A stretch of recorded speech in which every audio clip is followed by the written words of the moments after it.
The very popular gaming combo Ryzen 7 9800X 3D plus AMD RX 970 XT still is the way to go if you want to play at high resolution but also high refresh rate, or if you want to go really pro and competitive at 1080p. I did a full video covering why the brand new Ryzen 7 9850X 3D actually isn't that good value, especially with current pricing on the market.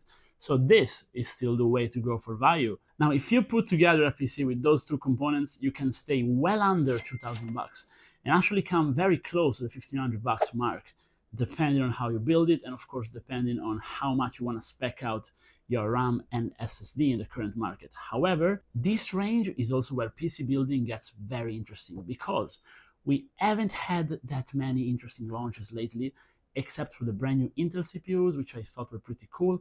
But on the GPU space, especially 1700 GRE so far hasn't been really available, and it's not that interesting. So one may think that PC hardware has been kind of stagnant, but truth is there has been quite a few brand new releases on the case, all-in-one power supply side, but also on the DRAM and SSD side. The problem is just with these inflated prices, we can't really appreciate what has been coming out there. And if you're building a PC in the range I covered, there is actually quite a few you can do to build something interesting.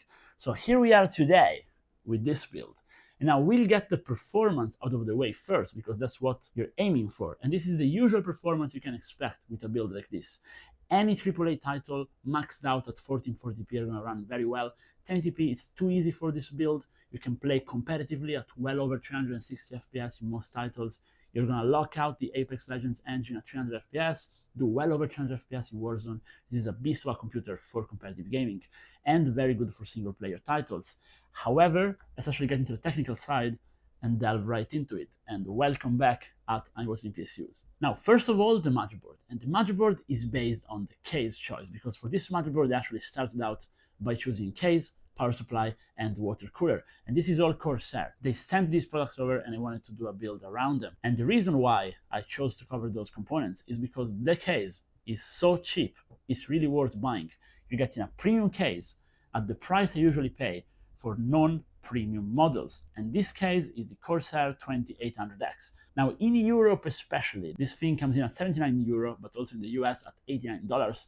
And it comes out with 3 Corsair fans, and basically the full compatibility range you would get with a full-size case, but it's a Micro-ATX case. It has 401 millimeters long headroom for the GPU, so this is perfect for an RTX 5090 case. You don't have to spend any more money in a case, even for a very high-end system, because it can fit 10 fans and a 360 on top. This is gonna make you save money on the motherboard, because again, I covered this on the channel in the past when I was covering my AliExpress special Chinese motherboards, but really, who needs a full-size motherboard anymore? Who is running SLI cards? Unless you're doing lossless scaling, as I shown on the channel, it's pointless to run multiple cards. Expansion cards, yeah, maybe you need one if you're doing like audio work or if you're a streamer, but one fits in a Micro-ATX motherboard. I can see why you wouldn't want a mini ATX motherboard, sure, but Micro-ATX literally has all you need, and they cost a lot less than ATX motherboards of the same quality. So that's why I bought a very simple MSI B850M, the one you see here today. It was on discount for Amazon Prime Day, and I just got it. I went with some Patriot Viper RAM, the Elite 5 Ultra specifically in there. It's 6000 MHz RAM, really good for Ryzen. If you're getting a 9900X 3D, make sure you get either 6000 MHz RAM or 6400 MHz RAM.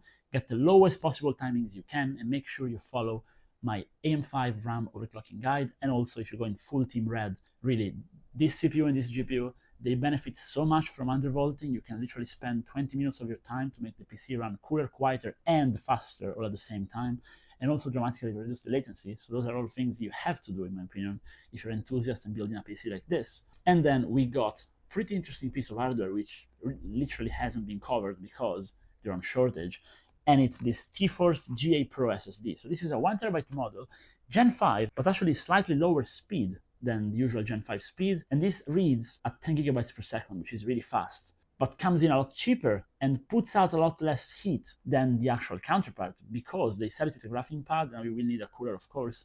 The one included in the motherboard is fine, but this is a lot cooler than the other models tested on the channel. And I've actually been using a T-Force SSD in my daily system, 4TB one, for a while, and these are very good. So this is fully recommended, probably one of the most liked components in the build, together with the case, PSU, and all-in-one combos. Speaking of which, since we went full Corsair, Corsair actually has quite a few things in the lineup which are interesting. And this water cooler, the Nautilus 360 RS LCD, basically is just the Nautilus 360 RS with 2.1 LCD screen attached to it, which means we have a already tested cooler, really good, really cool. The only issue is it has no RGB fans, of course, but such a good cooler with now a very cool LCD screen. And listen, I try every all-in-one that comes out, and there is a big difference between buying something from a reputable brand and something off-brand when it comes to software. So this uses iQOO.